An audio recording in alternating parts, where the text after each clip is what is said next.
Hello বন্ধুরা, কেমন আছো তোমরা সবাই? আশা করি সবাই অনেক ভালো আছো। তো কম বেশি তোমরা প্রায় সবাই জেনে গেছো যে আমার বাইকটা অ্যাক্সিডেন্ট হয়েছিল। আর ওই অ্যাক্সিডেন্টের ভিডিওটা কয়েকটা ক্লিপ হয়তো তোমাদেরকে সুমন অথবা আমার বন্ধুগুলো কেউ হয়তো দিয়েছিল। তো ফেসবুকে আমি 4-5 দিন ধরে একদমই অ্যাক্টিভ ছিলাম না, একদমই কোনো কিছু দেখার টাইম পাইনি।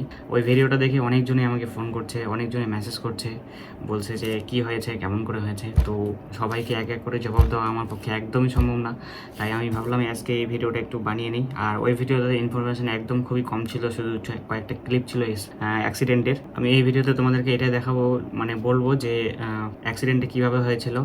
আর আমি একটুখানি এখান থেকেই আমি স্টার্টটা করলাম, কিন্তু আমি সব কিছু ভয়েস ওভার দিয়ে আমি ক্লিপগুলো তোমাদেরকে দেখিয়ে আমি তোমাদের সঙ্গে শেয়ার করব। তো একটু পরে তোমাদেরকে আমি কম্পিউটার স্ক্রিনে নিয়ে যাবো। তার আগে আমি তোমাদেরকে বলে দিই যে অ্যাক্সিডেন্টটা করেছিল আমার ভাই আমার বাইকটা নিয়ে গেছিলো। তপনে যাওয়ার কথা ছিল, তো তপনে যাচ্ছিলো, যাওয়ার পথে চকবলিয়াম যে জায়গাটা, সেখানে আমার ভাই টোটোর সঙ্গে বাইকটা খুব অ্যাক্সিডেন্ট করেছে। বাইকের পরিস্থিতি খুবই খারাপ, আমার ভাইয়ের অবস্থাও মোটামুটি খারাপের দিকেই বলতে গেলে।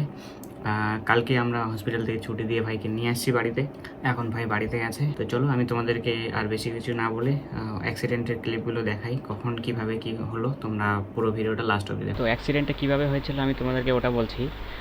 অ্যাক্সিডেন্টটা হয়েছিল, এই টোটোটা দেখতে পাচ্ছ সামনে, এই টোটোটা একটা সামনে টোটো যাচ্ছিল, আর ওই টোটোটার পিছনে এই টোটোটা ছিল যেটার সঙ্গে অ্যাক্সিডেন্ট হয়েছে। তো ওই টোটোওয়ালাটা সামনের টোটোওয়ালাটাকে ওভারটেক করার জন্য আমার ভাইয়ের লেনে চলে আসছিলো, মানে আমার ভাই যে লেনে যাচ্ছিলো এই অপোজিট সাইড থেকে ওই লেনে চলে আসছিলো ওই টোটোটাকে ওভারটেক করার জন্য। এটা হচ্ছে সেই টাইম যখন আমি হসপিটাল থেকে এখানে আবার বাইকের কাছে আসছিলাম। আমার ভাইকে হসপিটালে নিয়ে গেছিলাম তখন থেকে ওকে কালদিকে রেফার করা হয়েছিল। তো ওখান থেকে ঘুরে এসে আমি এখানে বাইকের এখানে আসছিলাম, আর বাইকটা এসে দেখি যে অনেক লোকজন জমা হয়ে গেছে, আর থানা পুলিশও চলে আসছে। পিছনে দেখো এখানে আমি দাঁড়িয়ে আছি এখানে, আর এখানে আমার বাইকটাকে টোটোতে তোলা হয়েছে, সবাই মিলে ধরে তুলেছে। থানাতে এখন আপাতত বাইকটা থানাতেই আছে, সবাই মিলে দেখছো থানার স্টাফগুলো, সিভিক টিম সবাই মিলে বাইকটাকে টোটোতে তুলেছিল। আর আমি একটু বাইকের কাছে গিয়েছিলাম, গিয়ে বাইকের একটু ইঞ্জিন নাম্বার আর যেগুলো দেখি, তো গাড়িতে ইঞ্জিনের নাম্বারটা নিয়ে নেই আমি।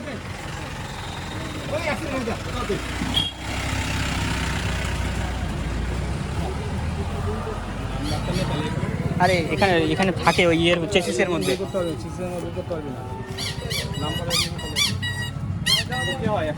ভাই হয়, এটা আমার গাড়ি। বাইকটা দেখে খুবই খুবই খারাপ লাগছিল, কারণ বাইকটা জানোই তোমরা কতটা যত্ন রাখতাম আমি, সুমন আমি সবসময় বাইকটাকে নিয়ে বেশি যত্ন করে রাখতাম। তো বাইকটা এরকম পরিস্থিতি দেখে চোখে জল চলে আসছিলো, কিন্তু ওই টাইমে কিছু করার ছিল না, মাথাও কাজ করছিল না কিছু, কী করব। তো দেখো বাইকটাকে বাঁধা হয়েছে, এভাবে টোটোতে করে বাইকটাকে নিয়ে গেল। এটাই আমার বাইকটাকে লাস্ট দেখা। তারপরে আমি একবার থানায় গিয়েছিলাম দেখতে, তো দেখে আসছি। তো অ্যাক্সিডেন্টের পরের দিন আমি আবার চকবলিরামে গিয়েছিলাম, ওই জায়গাটাতে যেখানে অ্যাক্সিডেন্ট হয়েছিল। অ্যাকচুয়ালি ওখানকার লোকজনগুলো খুব ভালো ছিল। তো ওই বাড়িওয়ালার যে লোকটা ছিল, যে আমার ভাইকে দেখেছিল প্রথমে, যে বাড়িটার সামনে অ্যাক্সিডেন্ট হয়েছিল, ওই লোকটা নিজের গামছা দিয়ে আমার ভাইয়ের মাথাটা বেঁধে দিয়েছিল। তো ওই গামছাটাই আমি দিতে গিয়েছিলাম, দিতে গিয়ে ওখানে লোকটার সঙ্গে কথা হলো। লোকটা অনেক ভালো ছিল, ওখানকার ভাই ছিল। আমার ভাইয়ের দোষটা খুব কমই ছিল, কারণ এগুলো বাইক একটু স্পিড থাকবেই, কিন্তু টোটোওয়ালার দোষটা বেশি ছিল। টোটোওয়ালাটা একটা টোটোকে ওভারটেক করার জন্য আমার ভাইয়ের লেনে চলে আসছিলো, এভাবে কাট মেরে দিয়েছিল। তো আচমকাই কোনো যদি টোটো সামনে চলে আসে, তো কেউ বাইক আটকাতে পারবে না ওভাবে। ওটা আমি বলে না, আমার ভাই বলে বলছি না, সবার জন্য এটা হঠাৎ করে যদি কোনো জিনিস সামনে চলে আসে, তো বাইক আটকানো একদমই মুশকিল ব্যাপার। তো আমি এটা আমার নিজের থেকে বানিয়ে বলছি না, ওখানকার লোকজন যেগুলো আছে তারাই বলছে। তোমরা ভিডিওটা দেখো, আমরা গিয়েছিলাম তো ভিডিওটা করে নিয়ে আসছি। না না, ছেলেটা বাঁচা গেছে, এটা অনেক আমাদের দেখিছু। আর তুমি এইভাবে ধরি আছো, তো তাহলে কোনো দোষই নাই রে, ওই তো আসছিল। টোটোটা যদি এদিকে ঘুরে যায় তাহলে ওর কোনো দোষ নেই। অ্যাক্সিডেন্ট হতো না, ওই টোটোটার জন্য অ্যাক্সিডেন্ট। টোটোটা যদি ওভারটেক করার জন্য এদিকে চলে যায়, টোটো নিয়ে হয়। ওই যত জোরে যাক ওই অ্যাক্সিডেন্ট, ওর সাইড নিয়ে হয় আসছিল। হ্যাঁ, ওর সাইড নিয়ে তো আসছিল। সাইড নিয়ে হয় আসছিল। আর ভক্তর দিকে যদি চাটাই তাহলে করার কিছু নাই। তো ওই যে একটা টোটো সামনে যাচ্ছিল, একটা পিছনে যাচ্ছে, ওই পিছনেরটা ওই এদিকে ঘুরাই দিছে। ওই ওভারটেক করে যাচ্ছ। হ্যাঁ, ওই আবার ও টোটোকে ওভারটেক করে যাচ্ছে। তো এটা তো ওর কোনো দোষই ছিল না তাহলে। না, ওই ওর সাইডেই আসছিল, একটু স্পিডে থাকায় মানে স্পিডে আছে, স্পিডে আছে, কিন্তু এরকম যদি সামনে যদি টোটো চলে আসে, কেউ আটকাতে পারবে না। ওই টোটোওয়ালার দোষ তো সবাই দেখে, এই টোটোর দোষ। তুমি জায়গা পাওনি, কিন্তু চেনটা পড়ে আছে, কিন্তু কাকবা কোনটা এসে চেনটা উঠে যেত। হ্যাঁ তোর প্যান্টের পকেটে ছিল নাকি? না প্যান্টের ব্যাপার নাই।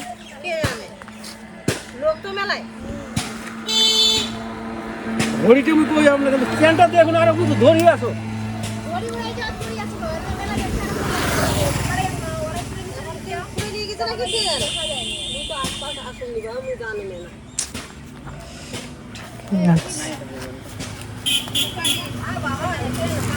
না না ওটা আমি না চেনটা মুই দেখেছিল পড়ছিল, হ্যাঁ এদিকে পড়ি আর মুখে অত ধরিয়ে আসো, মুই ধরিয়ে আসো, আর চেনটা কিন্তু লম্বা হয়ে পড়েছিল। আর আচ্ছা তোমাদেরকে আমি এখানে কিছু বলতে চাই। এখানে যে আলোচনাটা হচ্ছে চেনের ব্যাপারে, আমার ভাইয়ের গলায় একটা চেন ছিল রূপোর, তো ওটা নিয়ে আলোচনা হচ্ছিল এখানে। তো ওই চেনটা পাওয়া গেছে, ও দাদাটা নিয়ে গিয়ে রেখে দিয়েছিল, আমরা কালকে গিয়ে ওটাকে নিয়ে আসি সন্ধ্যাবেলা গিয়ে। তো তোমরা এটা দেখো, এগুলো আগের ক্লিপ, তাই এরকম চেন নিয়ে আলোচনা হচ্ছিল। কাক দি কোন যে চেনটা উঠে মুখ দিত আর ওই খালি উঠে কি করলো, আর আর ওই ওদের দিকে কোনো গুরুত্বই নাই। তার মানে কেউ নিয়েই নিছে। থাক, ওটা যা হয়েছে হয়েছে। মানুষই নিয়ে নিছে হুম না। ওই চাঁদি চেন চাঁদি গেছে ঘড়ি গেছে দেখ ছোল ভালো থাক হুম ভালো ভালো ঘুরে আসে ছোল ভালো থাক ঘড়ির কথা কই আমরা, কিন্তু চেনটা আমি দেখিছু। থাক। আর কাক দি কোন মুখ চেনটা আমাকে উঠে দাও। ঘড়িটা এই জায়গা মানে ঘড়ি আছে এমনি আর এমনি কেউ দেখবা না কেউ দিন দেখি জানা ওই পাড়া সম্পত্তিগুলো বেঁচে থাকবে কে দিন নিচে এখন জানা বাবা অ্যাক্সিডেন্টের ব্যাপার। পোকর চান করে গেছি ওইটি যাই শুনি ভাগ্যওয়ালা রাত ধরে গেল তো ধরা বালি না ছোটওয়ালাটা পালে না না যা পাবি না তো, ও তো গাড়ি খারাপ হয়ে গেছে ওইটি যে সব কিছু আমি গাড়িতে খালি শুধু রানে আসলো ওদিকে অন্য যা আটকিছে। সামনে রোডে পালাই চালা ও ধরা হয়নি তোর তো দোষ নাই, ও তো ওর সাইড নিয়ে যাচ্ছে। হ্যাঁ আমার ভাই তো কাটি হয়ে চলে যাবে হ্যাঁ সামনে যেটা যাচ্ছে হয়তো ওর মতো যাচ্ছে।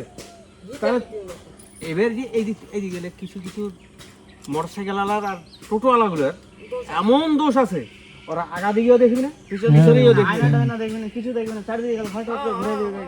ফটোটা দেখলেন তো ও হাত দেখে দে তাও খালি মার মার কালকে এই যে আমার কাজ করছে মিস্ত্রিতে, ভোট ভরিতে নিয়ে খারাপ হয়ে আছে, কিন্তু পার করবো ঘুরে যাবি, ওরা বাড়ি যাবি সন্ধ্যার সময় আছে এই না এখন ওটুকুনা আছে একজন এটুকুনা মুই খাওয়াই টোটোগুলোকে হাত দেখাতো ওই এদিকে তাহলে হাত দেখাছে মুই, তাহলে তোমার তো থামিনি ও থামা তোমার কিছু নেই। ওই টোটাল আর আসি ওরে ফেল করো এই থাপড়েই সোজা করে দেবো এটুকুনা।